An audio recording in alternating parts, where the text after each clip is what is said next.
ikhlas kerana Allah SWT. Itu yang akhir sekali. Tapi nak memupuk ikhlas ini, kata ulama-ulama, kata orang bijak, ikhlas ini, mencari ikhlas ini seumpama mencari seekor semut hitam di atas batu hitam pada malam yang gelap. Jumpa tak agak-agak? Kalau jumpa hebat dah tuan. Apa tak hebat Ustaz, saya pakai terus lain. Nampaklah semut hitam tu. Ni cerita kita tak ada apa pun, meraba-raba gelap, nak cari semut hitam yang ada atas batu hitam pada malam yang gelap. Memang hampir mustahil kita boleh jumpa. Tetapi boleh dicari. Jadi surah Al-Bayyinah menyatakan perkara ini dalam ayat yang kita baca sebentar tadi.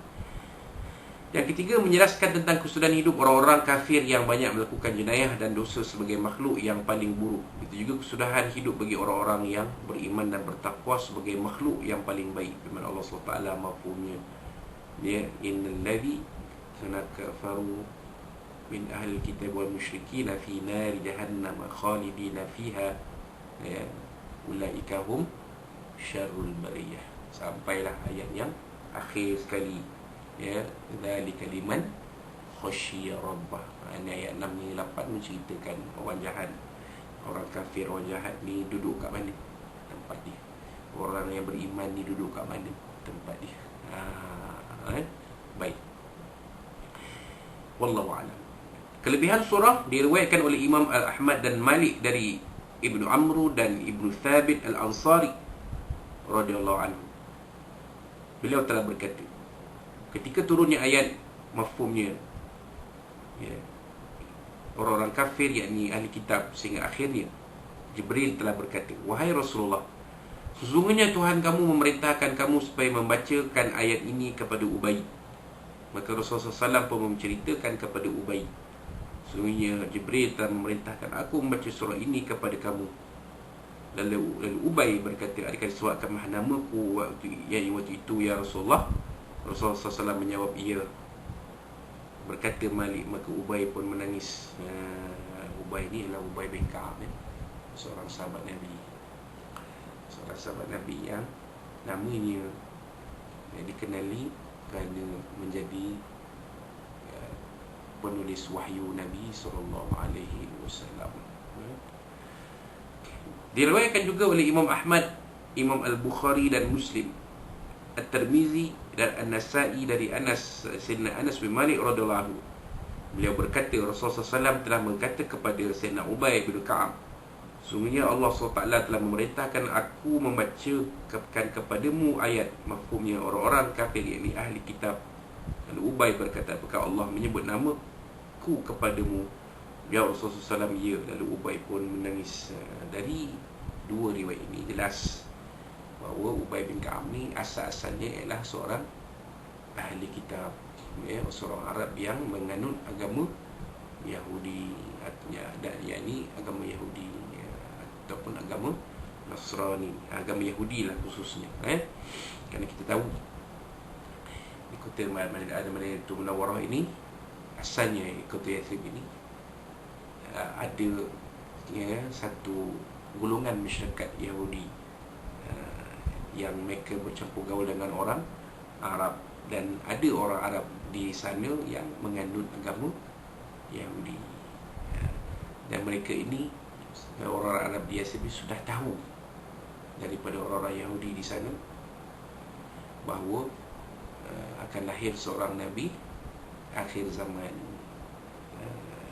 tapi dari kalangan orang Yahudi. Jadi bila Nabi SAW muncul berhijrah ke kota Madinah Munawwarah, seorang sahabat Nabi yang lain yang kebetulan yang sebelum itu, yang ketika itu seorang pendeta Yahudi namanya Abdullah bin Salam, ya, dia melihat Nabi SAW waktu berhijrah tu, doa untuk dilihat ni Nabi SAW, gerak-geri Nabi, cara Nabi sebagainya, maka jelaslah pada Abdullah bin Salam, inilah Nabi akhir zaman di surah kitab Taurat. Maka Abdullah bin Salam memeluk agama Islam tanpa syak dan ragu.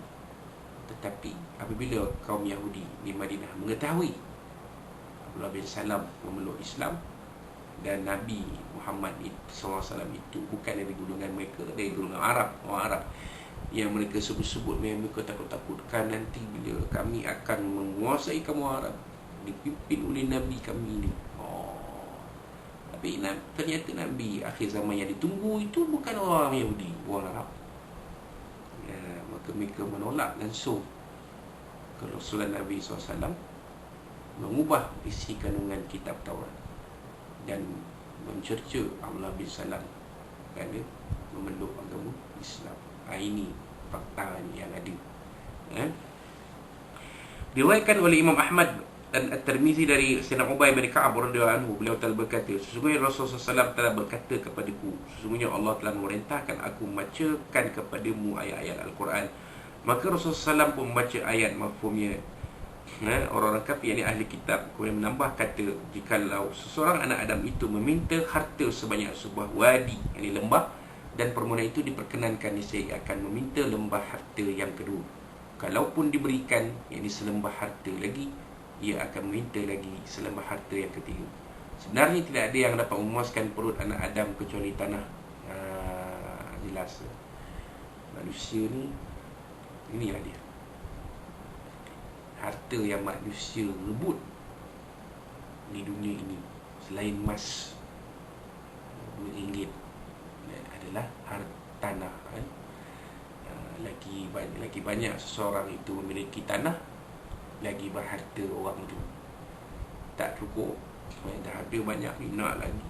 Sebab tu kita lihat dalam masyarakat itu yang berlaku, sampai jadi bertelingkah, bergaduh dan sebagainya. Bila ada harta pusaka berbentuk tanah berebut, itu berlaku sampai pecah belah adik-beradik, putus saudara mara. Kerana apa? Kerana tamak, nak sifat, nakkan tanah tu. Allah SWT bersedia mengampunkan yang dosa siapa yang bertaubat. Sesungguhnya orang agama yang benar sisi Allah SWT ialah agama Hanifiyah, bukan agama orang-orang musyrikin, juga bukan agama Yahudi dan tidak pula agama Kristian. Barang siapa yang melakukan kebaikan, maka kebaikannya tidak akan kufur.